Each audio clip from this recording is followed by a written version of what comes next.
ओम नमो नारायण, ओम नमो नारायण, ओम नमो नारायण, ओम नमो नारायण।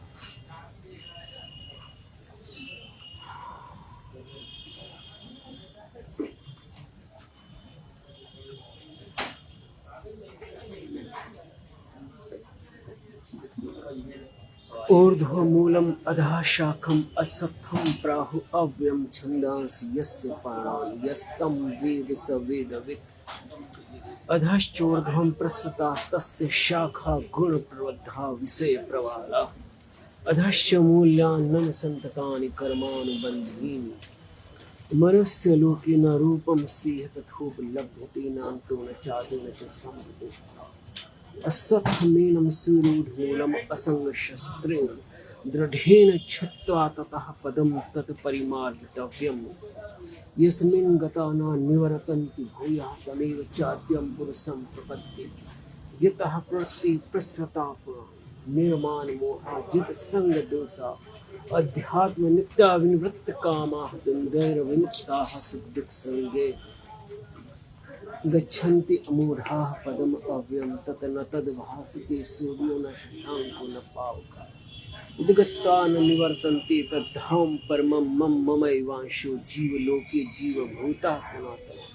मनः षष्ठान इन्द्रियाणि प्रकृतिस्थानि कर्षति। शरीरं यद्वाप्नोति यच्चाप्युत्क्रामति सः गृहीत्वैतानि संयाति वायुर्गन्धानि वाष्याति। श्रोत्रं चक्षुरसनं स्पर्शनं घ्राणम् एव च अधिष्ठाय मनश्चायं विषयानुपसेवते। उत्क्रामन्तं स्थितं वापि भुञ्जानं वा गुणान्वितं विमूढानानुपश्यन्ति पश्यन्ति ज्ञानचक्षुषा। यतन्तो योगिनश्चैनं पश्यन्त्यात्मनि अवस्थितं यतन्तोऽपि कृतात्मा नैनं पश्यन्ति चेतसा। यतन्तो योगिनश्चैनं पश्यन्त्यात्मनि अवस्थितं यतन्तोऽपि कृतात्मा नैनं पश्यन्ति चेतसा। यदि अंतःकरण शुद्ध नहीं है तो आत्म तत्व की अनुभूति नहीं। और जब तक मन में संसार रम रहा है तब तक मन निर्मल कैसे रह पाएगा। जब तक मन में संसार है तो नारायण वासुदेव कैसे ध्यान दे। आत्म तत्व की तब तक कैसे अनुभूति। आत्म तत्व की अनुभूति के लिए परम आवश्यक है कि अंतःकरण शुद्ध। संसार और संसार के सृष्टा, संसार और अध्यात्म, संसार और भक्ति दोनों को लेकर जीवन पथ पे चलना बहुत दुर्लभ भी हो जाता है।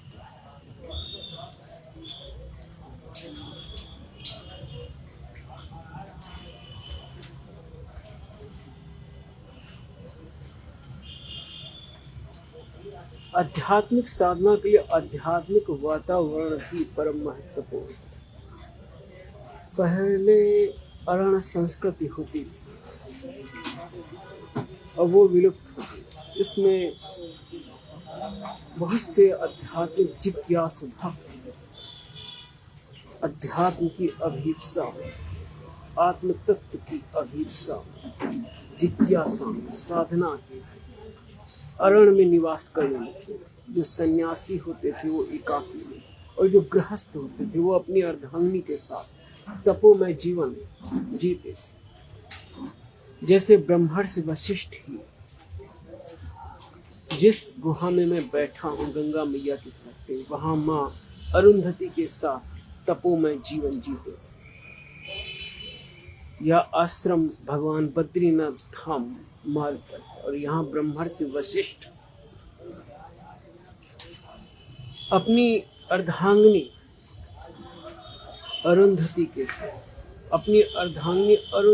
साथ वशिष्ठ ब्रह्मर्षि तपस्या करते थे इसको। ऐसे ही ब्रह्मर्षि अत्रि अपनी अर्धांगिनी अनसुईया के संग अपने आश्रम में तपस्या करते थे। भगवान राम वनवास के समय उनसे मिलने मां सीता और भगवान लक्ष्मण के साथ गए। नैमिषारण्य में सहस्त्रों ऋषि मुनि तपस्या करते थे।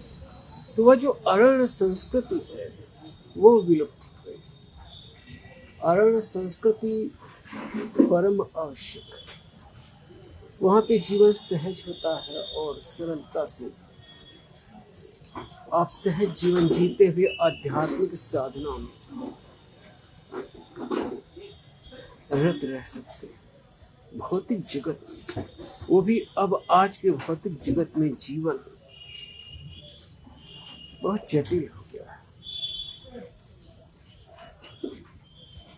यद्यपि सर्वत्र ही जीवन सहज होना चाहिए, लेकिन वो तो एक अलग बात है। आध्यात्मिक साधकों के अरण्य संस्कृत में निवास, अरण्य में निवास की सुविधा परम आवश्यक। पर क्या किया? तब या तो अपने ही गृह को, निवास को अपना आश्रम बना लो, या फिर कहीं ऐसा वातावरण मिले जहाँ सुरक्षा हो, शांति हो, वहाँ निवास करो।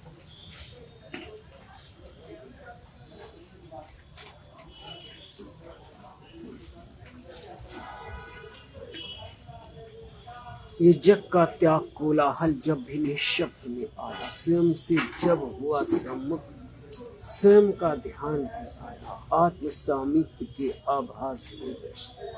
अमित अंतर मन में जो गीत सुनता मन, उसे ही सुने। यदि हम स्वयं के स्वभाव में, तो कोलाहल में भी हम स्वयं के संग, स्वयं के सामीप्य की अनुभूति कर सकते हैं। कोलाहल में भी शांति का सागर होगा और कोलाहल में भी हम अपने आत्म स्वरूप में जागृत हो सकते हैं।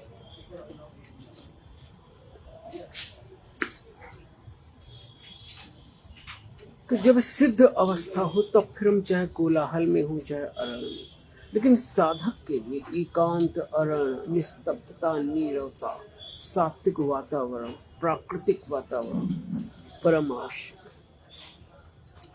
ओम नमो नारायण।